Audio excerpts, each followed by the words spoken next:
Hey guys, I'm Nate, welcome back to the workshop. In the past, we've done a few different experiments casting candy into some different shapes. We did Grant and my thumb, we did a giant turkey out of melted Jolly Ranchers, and we also made some silver play buttons casting candy.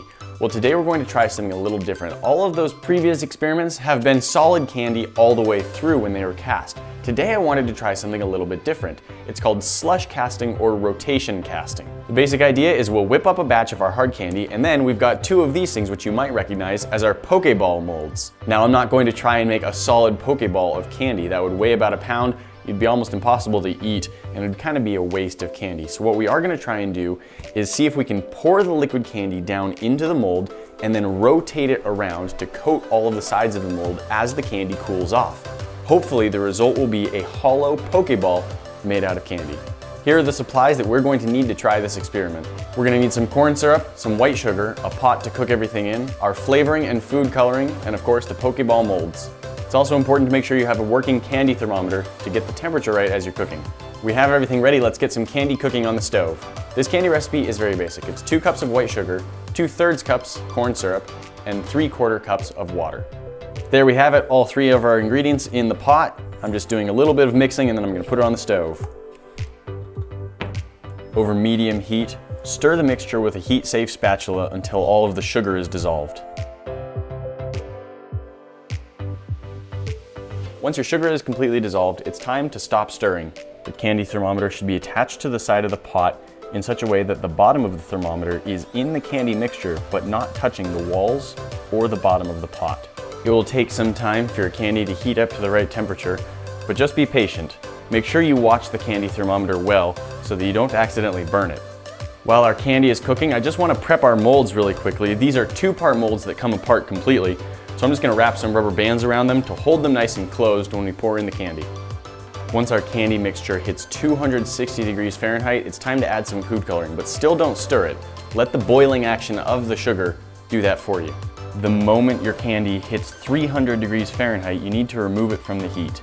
At this point, our candy is completely cooked, and we're just gonna let it cool down a little bit to let some of the bubbles disappear before we pour it into our Pokeball molds. And as we let it cool down just a bit to get all the bubbles out, we're gonna add our flavor.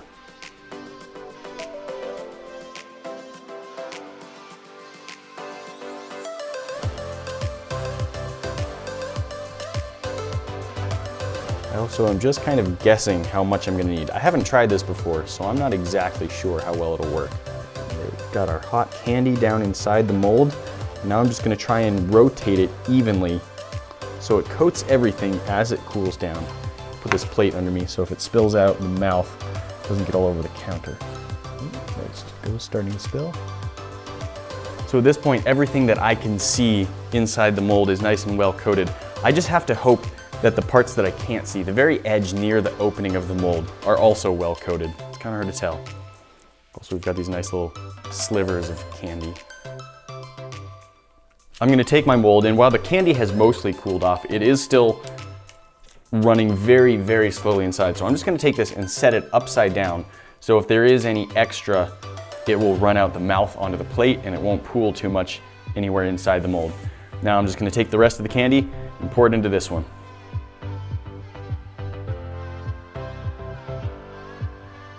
If you're doing a slush casting or rotation casting, as it's also called, it's important to keep it moving pretty much the whole time so that it coats it evenly inside. Candy is going to be a little bit different than most types of things I've done slush casting with them before. I've used several different types of resin in molds like this to make little props or pieces of costumes and stuff like that. This is definitely different, but I'm hoping the principles will work out the same way. All right, that's looking pretty good. I'm gonna do the same thing with this one. I'm just gonna turn it upside down on a plate. If there is any excess, it'll drain out. And we'll hope it cools down nicely. And to help them cool down, I'm just gonna pop them into the fridge. All right, we've got the Pokeballs cooling down in the refrigerator, and while that happens, I actually have something else that I wanna try slush casting. It's gonna be a little bit of a surprise when I reveal it to see what it is I've made. If you have any guesses about what this is before I cast it, let us know down in the comments. No cheating and watching the whole video and then commenting what it actually is. You have to guess first and then watch. I'll start mixing up another batch of candy and get it cooking.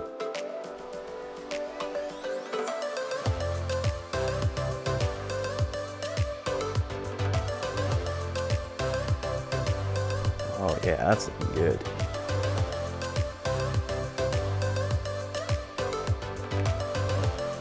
It's a little messy in a couple spots, but for the most part, I'm liking how that looks. And tastes. Ooh, it's very warm in there. Little bits of the candy are still like soft enough that they're kind of slumping inside there. You know what? I have a different idea. So this freezer, for whatever reason, has a whole lot of old frozen bananas in it. And while I certainly wouldn't want to eat them, I think they will work to help cool down what I'm casting here. So I'm just gonna kind of fill this cavity with some frozen bananas, just as ice packs. This is one of the strangest things I've ever done. Yep, full of bananas. Trash can will just hold that upright as it cools down.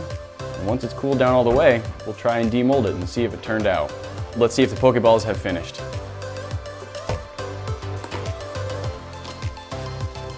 Ooh, we definitely had some extra sugar in this one.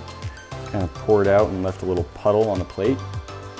Feels pretty nice and cool and rigid inside, so I think we're good. This one, oh, this one also had a little bit of a, kind of looks like a weird oozy slug tongue or something. I don't know. See if we can demold these without destroying them. That might be the real question. I don't know how thick the candy will have built up on the walls, so maybe it's thick enough that it will hold itself together, and maybe it'll just shatter apart as I try and open it, which would be a real shame. Don't hear any shattering noises, it's a good sign. Oh, beautiful! Still gotta get it out of the other side. Breaking. Yes! Ah! Oh, that's fantastic. Let's try the other one. I think there was less candy in this one, so it might even be a little thinner.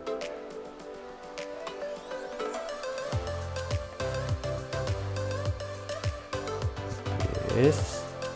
Yes. Ha! Look at that. Hard candy Pokeballs. That's fantastic. I'm gonna get a pair of pliers and see if I can break off the little tumors growing on the back of these things. All right, so I wanna get this separate chunk of candy off, but I don't wanna shatter the rest of the Pokeball. I don't know how fragile it is. Let me just see about if I can break off a little piece of it. That actually came off really nicely. All right, that actually worked pretty well. Better than I thought it would. Ha! There's one. Let's see about this other one. Oh, see, that's what I was kind of worried about. It broke into the body of the Pokeball just a little bit. It's not bad. It's definitely not ruined. It's not quite as clean as I was hoping. So there we go, 2 hollow candy Pokeballs. Picked up pretty good detail. There were a couple spots where the candy didn't cast beautifully into the mold. You've got these little bubbles. And of course, there's also some surface bubbles all over the outside of it. But for the most part, that looks pretty dang good, I think. When we cast our Thanksgiving turkey lollipop, it had sort of a flat outside color, but hitting it with a blowtorch really helped smooth it out. I'm gonna see if I can do something similar with the Pokeballs to see if they get a little bit more transparent. It's working pretty good, I think. All right, I definitely think that helped a little bit. You can see that this one is now more clear. You can see down through it pretty nicely. There's still lots of bubbles in the way, but I think that worked well enough. I'm gonna do it on the other one too.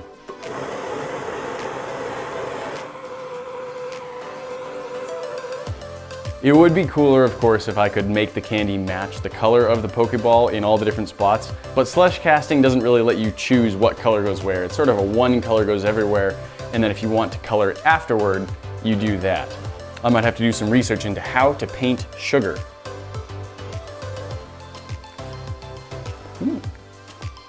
Not bad.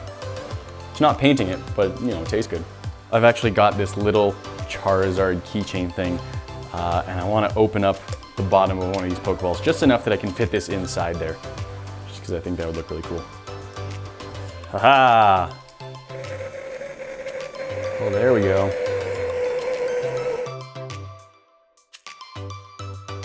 I think our casting has cooled down enough that it's rigid and I can now take it out of the mold. So I'm just gonna take the bananas out of it, like you do. here goes.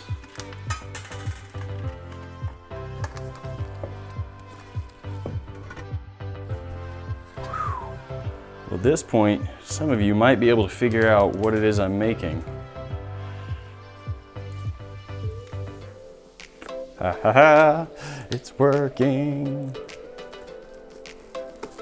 Ah, it worked. A candy Iron Man helmet. Sweet. That is beautiful. Oh man. Tony Stark only wishes. All right, there we go. A 100% candy Iron Man helmet. This is fully to scale. So many years ago, I made myself an Iron Man costume, and that involved sculpting, molding, and casting a helmet. So I still have the mold, which is what I've been using, and I cleaned it out really well, and then I cast candy into it. And now I have a candy Iron Man helmet. And I want to put it on, but unfortunately, I don't think my head will actually fit in. This design is meant to have a piece of it removable to put it over your head. No, that's as far as I get right there. Sadly, very sadly, I can't actually wear this Iron Man helmet. Maybe if I had a head much, much smaller, then I'd be able to. So like a small child might be able to get this on. It might be worth looking into. This is weird, but it's made of candy, so I gotta lick it. I'm sorry, Tony Stark.